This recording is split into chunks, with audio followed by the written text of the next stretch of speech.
Hello everyone, I'm with Lee Woodward today. I've known Lee for some years now, and he's someone that I go to if we've got a requirement from a client, especially from a CFO, that's looking for some support within M&A or within transformation. So I'll pass you over to Lee, who can now introduce himself. Hi Mark, good to speak with you.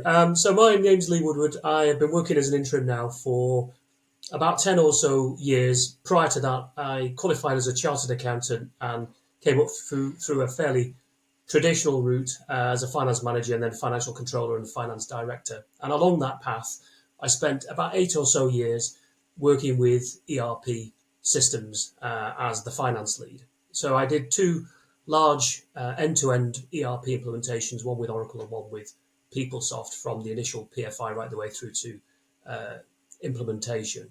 And over the years, a combination of having the FD role and also having a constant systems and process theme in my background from my ERP work, I realised they both lended themselves very well to interim work, and in particular to project interim work. So about 10 or so years ago, I decided that that's what I would do, and that's what I've been doing since for about 10 or so years.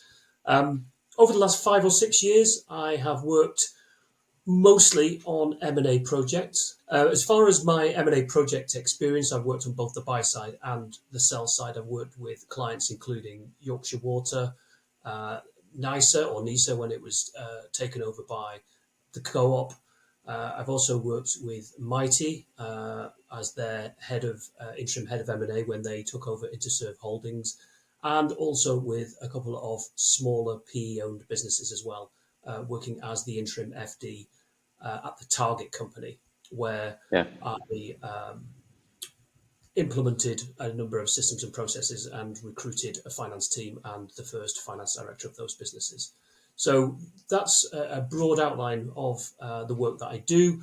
The reason that I do what I do is that I love project work, and that's why I transitioned from a line management role to, in effect, strip out some of the business as usual aspects and line management aspects of being a CFO and FD, and just focusing in particular on the areas of M&A and related to that in many ways, finance transformation work. Excellent, thank you. I think I'll make a comment and then I'll ask you a question if that's okay. But on the comment side, I'd say that out of all the clients that we work with, they've either been through M&A in the last 3 years, or about to go through an M&A, or are in M&A and transformation currently.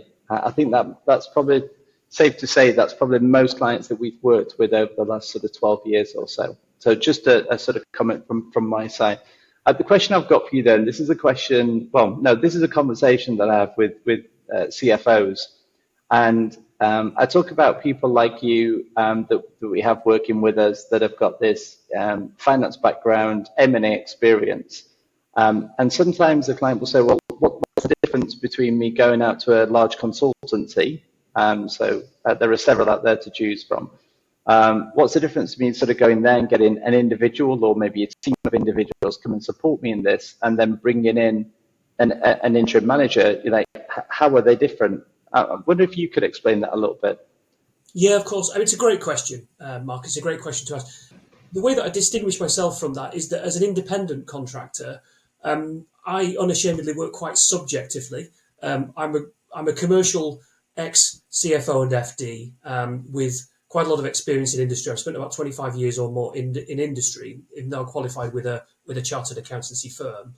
So I work commercially and subjectively, working side by side with the CFO as part of what I call the home team. So if I'm working on the sell side or if I'm working on the buy side, I will focus on all commercial and legal arguments, for example, on the sell side, to make sure that the valuation of the business is as high as it can be. If I'm working for the buy side, then I will obviously work hard with the home team to look at the way that the business is valued and try and reduce that value. And do you see, or has there been any instances where you've also worked alongside maybe someone from, let's say, the Big Four or a specialist sort of consultancy, Or is it a case of you either choose an interim manager to support you or you choose a consultancy? With the exception of working as the interim FD of smaller private equity businesses with a turnover of circa sort of 30, 35 million, in all other larger, more complex transactions, I've always worked hand in hand with a large group of accountants, with a group of lawyers as part of the broader stakeholders for a larger, more complex M&A process. So the answer to that in short is absolutely yes. I've worked with all of the big four. I've worked with the larger firms of lawyers as well, the DLA Pipers and so on, as well as specialists, as part of coordinating or project leading a company through an M&A process. Because effectively what an experienced interim manager will do is they will look to manage the balance or the weighting of risk throughout the M&A process. And to do that, they will appraise all of the information that's available to them. Some of that information will be reports, PowerPoints, financial resilience reporting from, for example, the big four accountants. Part of it will be reports from the legal side, so they will walk through the SPA in detail and look at all of the disclosures, the warranties, the indemnities, the representations, etc. And there will be other information that's provided either as part of the vendor due diligence or part of the initial part of the M&A process.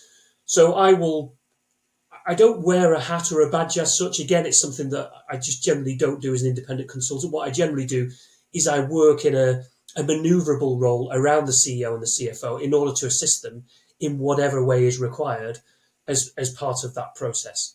So it may entail challenging, for example, the valuation model of a business by looking at the financial resilience. So if a business is a regulated business, for example, in the utilities area, where the equity value of that business is fundamentally balance sheet driven and hinged upon the regulatory capital value and complex financial instruments, then that's where I would focus attention in terms of trying to strip down and understand how those derivatives impact the cost of borrowing within the business and within the valuation model. And likewise, if it's the more common way of valuing businesses as a multiple of adjusted EBITDA, and then adjusting that enterprise value to walk through debt and to walk through cash to arrive at the equity value. So an example there would be if I'm working with the buying team, then the treatment of items such as deferred income and confidential ID facilities, dependent upon whether that is treated as a debt item or a working capital item, that will fundamentally affect the value at which an item is bought. So I kind of work with the Hope team, but I work with lots and lots of information which is provided by the Big Four and with legal firms as well. Yeah, it's interesting. I like your phrase in terms of Hope team. I've not heard that, and it's a common theme. I get it, but it's a nice way to put it because you've got all these professional, as a CFO, if you're going through M&A, you've got all these professional services firms that are there to help and support you. And they have some good methodologies, some good toolkits and things like that. And that's great. But ultimately, I think what a business often needs at CFO and CEO level and chair level and investor level is that executive bandwidth that's got a specialism in this. So you've done it many, many, many times before. You know both what questions to ask and you know what further questions to ask of the professional services firms. I can see that adds real value. Yeah, exactly. And I think a key selling point that I use, Mark, when I talk to clients as an interim manager is the ability to reconcile or match the top-down strategic approach from a bottom-up detailed approach. Because I think as an independent, being an independent gives me flexibility to work with the CFO and the CEO, and it allows me to work both at strategic and at detailed levels, and to visualize and to operate at those levels. And why that's important to me is that it means that I can look at the long-term objectives of what it is that that business needs to do and what the CFO are trying to get out of the deal, and then to deep dive into some of those pressure points within that M&A process. And those pressure points might be the way that one particular item is treated for the valuation. It may be the way that the due diligence process operates in terms of looking at different aspects of the company and scrutinizing them. Or it may be, depending on whether the business uses a lockbox or a completion accounts approach, it may be, again, where some of the pinch points are there. And I've worked with many clients that allow me to deep dive into areas where I can challenge the valuation of a business, or I can challenge the financial resilience of a business based on knowledge that I've got. So in some ways, what I do with that flexibility is I go in to a business, and wherever possible, I will take stuff off the CFO's desk and get that sorted. So if they've not got the capacity all the time in order to do something in real time, which needs to be done, then I go in at the CFO level in order to take that off them and to get it done. But in doing that, because I work flexibly as an interim and as an independent and not part of a larger firm, it allows me to deep dive and to work at a very detailed level. So on the systems and the process side, when I've worked on post-deal integration, I've put together functional specs and worked on technical specifications when I'm looking at how to interface non-integrated IT systems with the buying group or business. So I'm happy and comfortable to work at that detailed level, but within a heartbeat, go back up to chair level, to executive and to board level, and to work with the stakeholders to look at what it is that they're trying to drive out of the deal. What are the synergies that they're trying to drive out? And then within a legal context as well, because I have a finance director or a CFO hat that I've had for many years, and I will look at all paths of recourse to box off and manage risk for the CFO.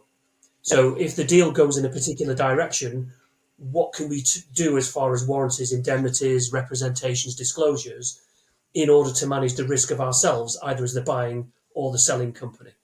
It's being an independent and being subjective and being part of that home team gives me the freedom to speak honestly and openly with the CFO and the CEO on a constant basis. The communication channel is constantly open, and anything and everything that contributes to the process, I can give an honest view, appraise it, and jump in with my thoughts and comments. And in that way, be part of that home team.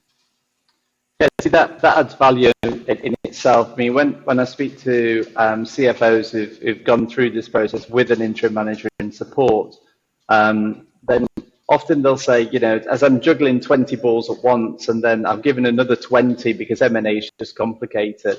One of the areas of M&A that's particularly frustrating that you don't realize unless you're in it is that task by task, it's a completely different part of the M&A process. And it's amazing how much that drains your brain because you can't really get into something. You have to go into something a little bit, and then you're immediately looking at something else, which is a completely different part of the M&A process.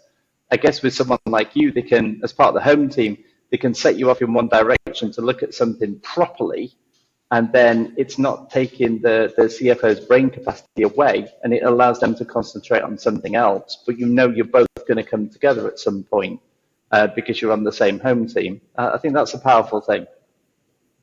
Absolutely, and I think there's an element of trust and credibility there, where the CFO can trust you as an experienced interim manager to just get something done that needs to be done, and come back to them when it's been done to describe how it's been done. And I think the way that each of the different stages of the M&A process, the way I describe it is that each of them have what I call an overlay. So there'll be a legal overlay, which describes the legal environment or context within that stage of M&A. There'll also be a financial overlay, which describes what are the financial risks associated with the company that you're buying or selling. What are the inherent risks in terms of the financial position, the financial performance, and the general financial resilience of that business. And that all lends itself to a risk framework within which I operate. And that's the way that I talk to the CFO and the CEO about what needs to be done. I try and systematically, I look at a task at a headline level, and then I try and break that down into a series of overlays to say, okay, in order to get this done, this is the way that I'm going to tackle it, and this is the way that we're going to manage the weighting or the balance of risk of what it is that needs to be done. So from a legal perspective, we'll look at the SPA context, we'll look at the legal support that we have behind the process, and we'll look at some of the areas that we need to overcome. From a financial perspective, we'll look in the first sense at the due diligence side of things, but we'll also look financially in terms of the approach that's being taken and the opportunity that affords us to challenge and to revisit the way that some of those financials have been treated in order to arrive at the value.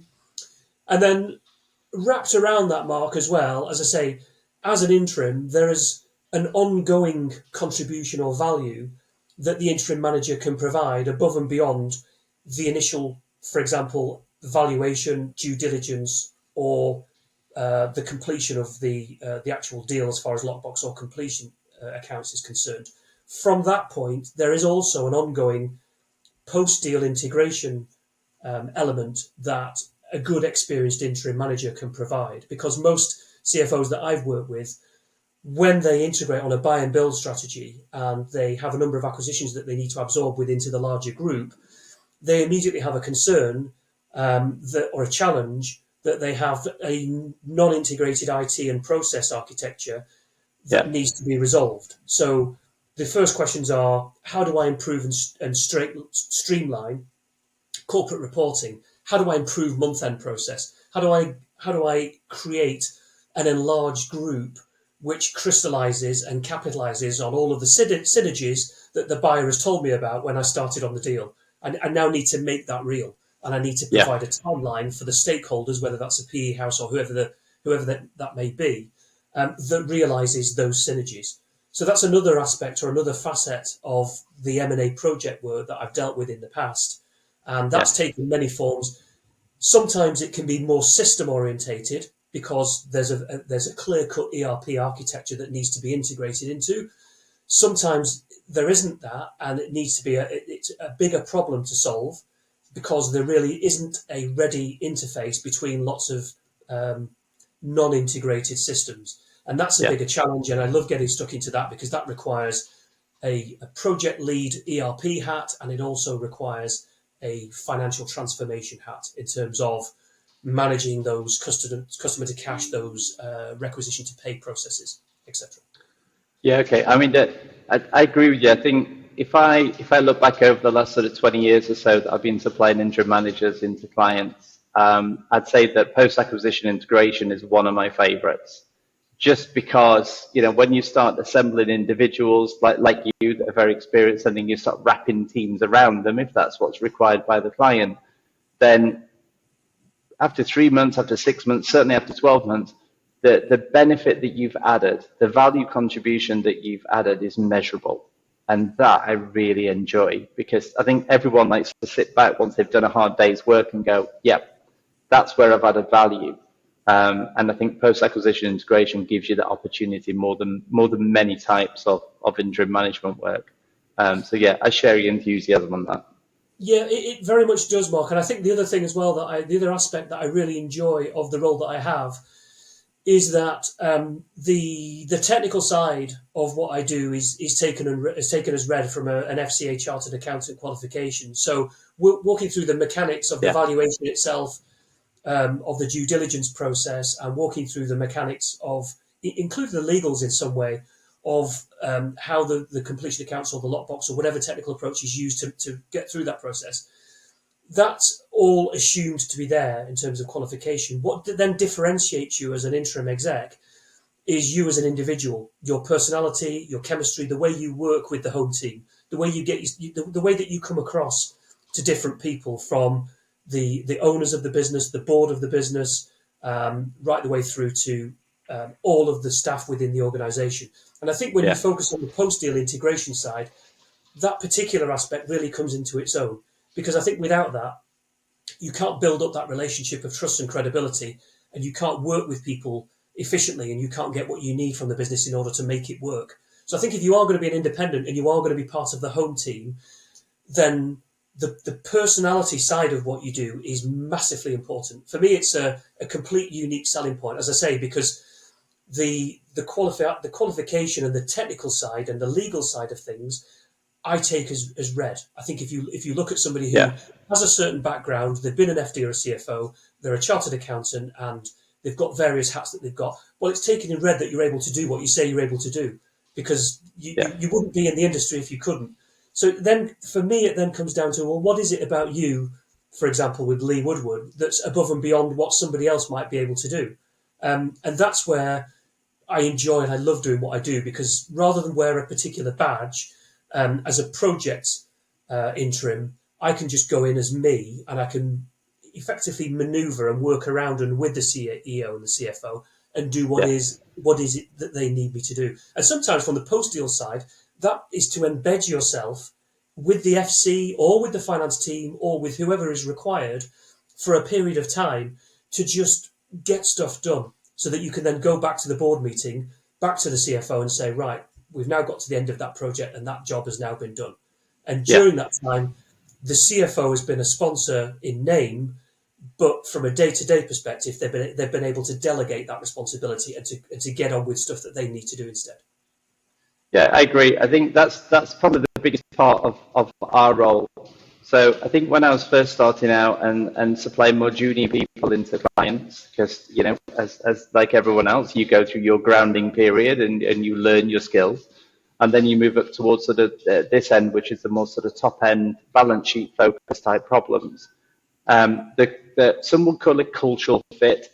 Someone would call it heightened emotional intelligence. I mean, we can call it all sorts of things, but how do we know that that interim manager is going to connect with all parties within the deal flow, and they're going to communicate in a way that the client's wanting them to communicate? That's a massive part of our role. I think that's why I remember LinkedIn came in. Maybe LinkedIn's about 20 years old now, you know. And I remember when LinkedIn first came in, it was like it was going to be the death of recruitment. And it's not been the death of recruitment at all. In fact, recruitment's got bigger as an industry. But I think the reason for that is that people understand now that it's not about skill set matching. It's about judging the emotional intelligence, the culture fit, that connection. And I think that's why, as AI is coming through into the recruitment space now, like everywhere else, even that can't do it. It's a human thing that I don't think will ever be replaced. So yeah, it's a good point. It's a really good point. In terms of as we start to wrap up here, and I think we could talk about this forever, by the way. But as we start to wrap up, maybe you could give a potential CFO that's thinking about hiring an interim manager a bit of insight into why, not why they should hire the interim manager alongside the Big Four or alongside a consultancy, but what kind of questions would they ask a potential interim manager to ascertain if they're the right person for them? Okay, another great question, Mark. So I guess the way that I'll answer that is I'll look through the lens that I have at what I think interim managers and what I provide as part of the process. And I think a good experienced interim manager should be able to work hand in hand with the CFO and be able to manage, as I say, the balance or the weighting of risk between the buy side and the sell side of an M&A transaction throughout that process. And in order to do that, they should understand not just the financial framework that drives that M&A transaction, but also the legal framework behind it.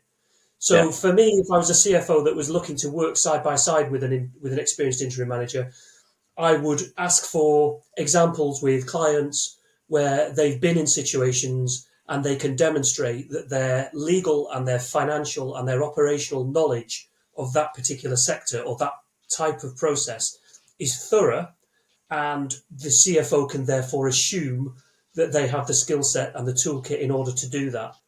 And then as part of that interview process, the CFO can then move on to the personal side of that and the chemistry, and see whether or not they can tease a bit of the personality out of the interim manager to see how well they work together. Does that person work in a relaxed manner? How would they work in a stressed, time limited environment where something needs to be done very quickly, which is of high importance, high profile, and high risk? How do they deal with high risk? How do they deal with high stress?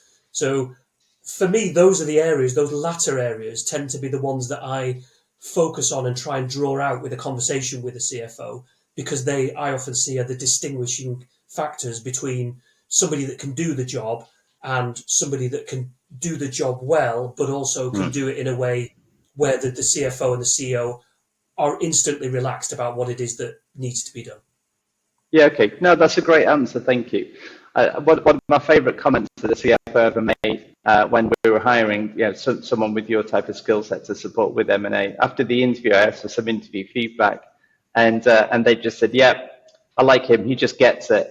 And I was like, "Yeah, okay, that's it. That works. We know the skills work. We just got to get the personality fit right, style, approach. Got to get that right," which is exactly what you've just said. Lee, thank you. I think what you've done is probably given some really good insight to CFOs or even sort of board and leadership teams in general in terms of how an interim manager can support through the M&A process. We're seeing quite a bit of activity in M&A at the moment. A lot of it is driven by the US market and then some into the Western European market. But I'm hoping that we see an ever-increasing amount of interim management within M&A, just personally because it's my favourite space to be in. But yeah, thank you for your time, sir. I think you've added some real value. Thank you very much. Great to speak with you, Mark. You too. See you. Bye. Bye-bye.